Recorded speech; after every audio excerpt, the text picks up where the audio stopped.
L'Association des commerçants de véhicules récréatifs du Québec, l'ACVRQ, organise à chaque année le Salon du VR de Montréal.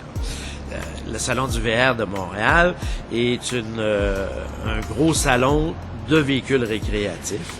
Et l'association, qui est une association provinciale, regroupe l'ensemble de ses membres qui vient exposer au salon. La différence entre l'ACVRQ, qui est l'Association des commerçants, et la FQCC. La FQCC est plus la Fédération québécoise de camping caravaning, qui, elle, regroupe les utilisateurs de camping. On a ensuite de ça l'Association de Camping Québec, qui, elle, est l'Association des propriétaires de camping du Québec. Fait qu'ensemble, les trois, nous offrons l'ensemble des services aux consommateurs, soit vendre un VR, l'utilisation du VR et l'endroit pour aller camper avec le VR. Pour être membre de l'association, il y a tous des règlements, un code d'éthique à suivre et les gens ont une période de probation de 2 ans pour s'assurer qu'ils suivent toutes les normes qu'on a à l'intérieur de l'association. Et ces normes-là assurent un gage de qualité au consommateur qui, lui, en faisant affaire avec un membre de la CVRQ, est certain d'avoir un bon citoyen corporatif avec qui il fait affaire et d'être en pleine confiance quand il fait l'acquisition de son VR.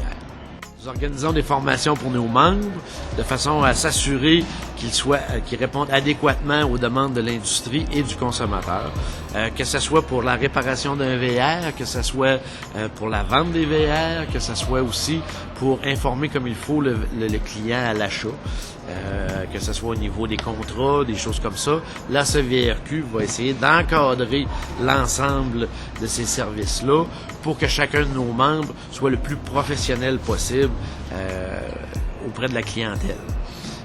Pour la clientèle, faire affaire avec un membre de la CVRQ, ça veut dire que c'est une entreprise respectable qui est un bon citoyen corporatif. Nous organisons le Salon du VR de Montréal au printemps. Nous organisons le Salon du VR de Québec à l'automne. Celui de Québec est à l'automne pour une simple et bonne raison, c'est qu'on essaie de rejoindre pas les bébés boomers, mais les snowbirds qui sont rendus en Floride souvent au mois de mars, qui sont pas encore revenus. De plus, dans l'industrie, il y a une nouvelle tendance qui fait que les nouveaux modèles vont sortir au début de l'été ou dans le milieu de l'été. Ça fait qu'en faisant un salon à l'automne, on a les nouveautés qui viennent juste de sortir et aussi on réussit les gens qui veulent avoir un modèle spécifique, la couleur qu'ils veulent ou quelque chose comme ça, va falloir des fois qu'ils le commandent d'avance pour être sûr de l'avoir au printemps. Tandis que quand on va arriver au Salon du VR à Montréal, au mois de mars, oui, il y a plus de consommateurs, les consommateurs sont plus chauds, mais il va falloir prendre qu'est-ce qu'il y a disponible à ce moment-là dans les cours des consommateurs, puis ça va être pour des livraisons immédiates. Dans le cadre des 2 salons, on va regrouper environ entre 250 et 300 VR en exposition. Donc, le consommateur va avoir pleinement le choix, que ce soit entre la petite tente roulotte ou le gros VR de classe A à 1/2 3/4 de million. Il peut choisir adéquatement selon ses budgets. Fait que ça devient intéressant pour les commerçants parce qu'ils ont un bon bassin de consommateurs qui sont sur place. Et pour le consommateur, c'est intéressant parce que il y a toutes les options devant lui. Il est capable de mieux comparer et aussi de comparer chacun des commerçants qui sont là et de voir quel commerçant est près de chez lui, etc., etc. Fait que c'est un win-win des 2 côtés. En plus des VR que nous exposons, nous occupons d'avoir aussi plusieurs services. On a une centaine de petits exposants.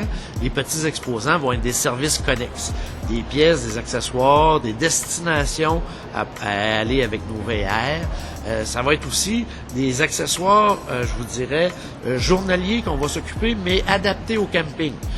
Des serviettes de plage qui sèchent plus vite parce qu'on peut pas entraîner 10 dans un campeur, des choses comme ça, des aliments hydratés qui vont prendre moins de place à l'intérieur, qu'on va être capable de ranger plus dans notre VR, tous des services connexes qui vont être utiles aux campeurs. Fait que le consommateur s'y retrouve et les commerçants s'y retrouvent.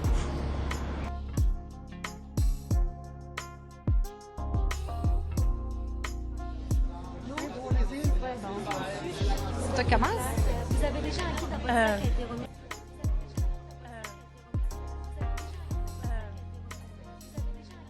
forte de plus de 800 membres issus des secteurs publics et privés, Camping Québec est l'association des terrains de camping.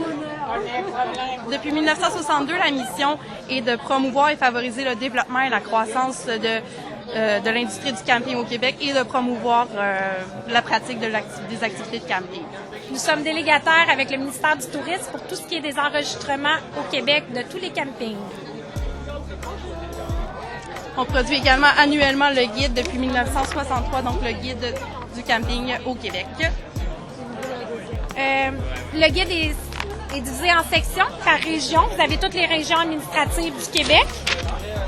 Vous avez les fiches des campings. Vous retrouvez le camping avec les prêts à camper à la fin du guide, ainsi que toutes les activités là, que vous pouvez retrouver dans un camping. Nous avons les pictogrammes ici pour bien vous référer dans les fiches du camping. Vous en avez un? Le guide s'adresse à tous les campeurs qui veulent soit trouver un camping selon des activités, selon la région. Qui veulent découvrir le Québec également, voir les... Juste le Québec. Juste le Québec. C'est vraiment le guide du camping du Québec.